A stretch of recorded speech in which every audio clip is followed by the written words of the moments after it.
Hey guys, in this video we're going to be learning a few concepts that will help you to read music. Some things may be new to you and some things you may have learned before, and this is just a reminder. But they're all really important for you to understand so that you can read music. First thing we're going to start with is one of our clefs that we have in band class. You may have seen it before. It's called the treble clef. Sounds similar to trouble, but it's treble. And the treble clef is also known as the G clef because it actually shows you where the letter name G lives on the music staff. This circle right here that kind of loops around the second line shows us where G is. So in the treble clef, line 2 is assigned to the letter name G, and it shows us by its little circle there around the second line. You can figure out all of the other lines and spaces by using what you know about your musical alphabet: A, B, C, D, E, F, G, and G, F, E, D, C, B, A. Now, treble clef is normally for instruments that play high sounds, and in band class that's going to be our flutes, clarinets, saxophones, and that's all of our saxophones, even though as beginners we start on the alto saxophone, our trumpets, French horns, and I'm just going to put F horn, and also our percussion, our mallet players. When they're reading music, for now at least, we'll start on the treble clef. Now these two are known as our two high brass instruments because there are brass instruments that make higher sounds. All of these instruments that you see on the screen read treble clef, and all of them play with higher sounds. The next clef that we use in band class is a different symbol. Looks like this. It looks kind of like half a heart, and it's got a dot in the fourth space and a dot in the third space. And this clef is known as the bass clef. It looks like bass, but it's pronounced bass. And the bass clef is also known as the F clef because it tells us where the letter name F is. You see those dots that I was talking about a second ago, how they surround the fourth line? In bass clef, the fourth line is assigned the letter name F, and you can figure out the other lines and spaces based on the musical alphabet: A, B, C, D, E, F, G, G, F, E, D, C, B, A. Our bass clef instruments are going to be the instruments that play and make low sounds. So that's going to be our trombones, euphoniums,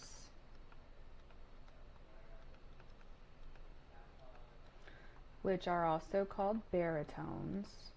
They are not the same instrument, but they sound very, very alike, and their terms are often used interchangeably. And also the tubas. Those are the instruments that play low sounds in band class. And whenever you're reading in the bass clef, you have to follow a different set of rules to figure out what the lines and the spaces are. And it all starts with figuring out where F is and then going up or down from there. Next up, we have more symbols that you'll need to know in order to read music, aside from the clefs and the letter names of the lines and spaces. First, I'm going to use a ruler to draw some very nice straight lines for you at the beginning and ending of my music staff.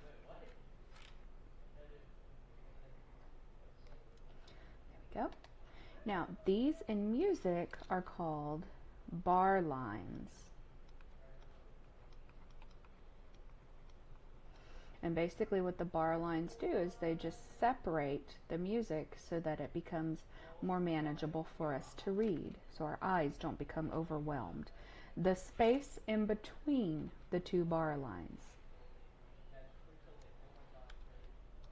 is known as a measure. So what you see on the screen right now is one measure. And when you're reading in your band book or you're reading a piece of music, there are normally a lot of measures. Our band books will start out with 4 to 8 measures. And then when we get to full-size music, we could have a song that has 50 measures or 70 measures.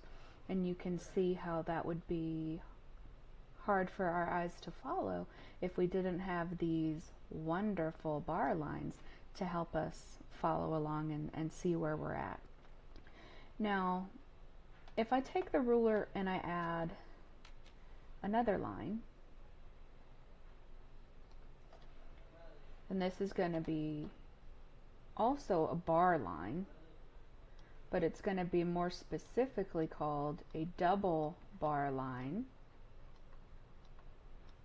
And whenever you see a double bar line in music, it means stop. It's normally going to be seen at the end of a line. So the next question you may have is, okay, now I know what a measure is, but how do I know how many notes are supposed to fit in a measure? And there's a very simple answer for that. I'm going to go ahead and add our treble clef back. We're going to pretend like we're reading music in treble clef for now.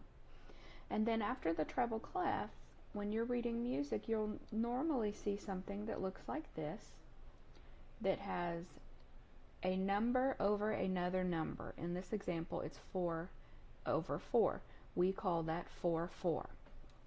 That is called a time signature in music.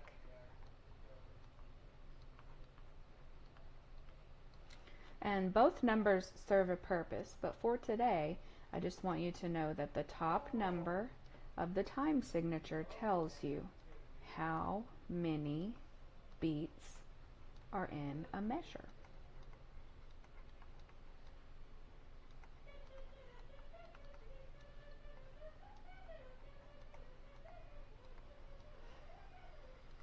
And we'll talk more extensively later about what that word beats means. But for now, just know that when you see these numbers at the beginning of a line of music or at the beginning of a song, the top number tells you how many beats are in a measure. And it's known as a time signature.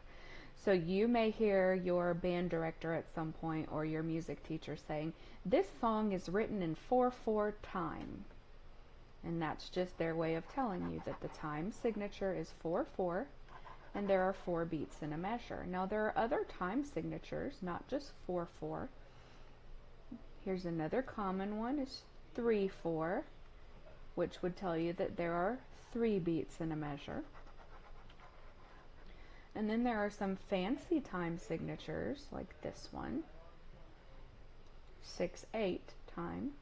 The top number still tells you there are 6 beats in a measure, and the bottom number tells you something different, but that's a little more advanced, and we'll talk about that later. So now that we've talked about bar lines and measures and time signatures, let's look at a line of music. This is the line of music that you will eventually play in your band book, but I want to point some things out to you. So first, and this is from a flute book, so it's got our treble clef, our time signature that tells us there are 4 beats in a measure, because that top number tells you there are 4 beats in a measure. And then we have bar lines, and there are many that create all the different measures. And then at the end, we have our double bar line. It's got some dots, and we'll talk about those dots later. But let's remove all that writing, and let's just look here. So we've got our first bar line here, and that makes this measure 1. And then we've got 2 more bar lines, makes this measure 2, measure 3, measure 4, 5, 6, 7, and 8. So this song, Merrily We Roll Along, is 8 measures long. And if we were playing it in band class and there was one measure that I wanted you to play, I could say something like, play measure 4. And you would know you needed to look at just that measure. Or I could say, play measure 6. And you would look just at measure 6. And that's how that works.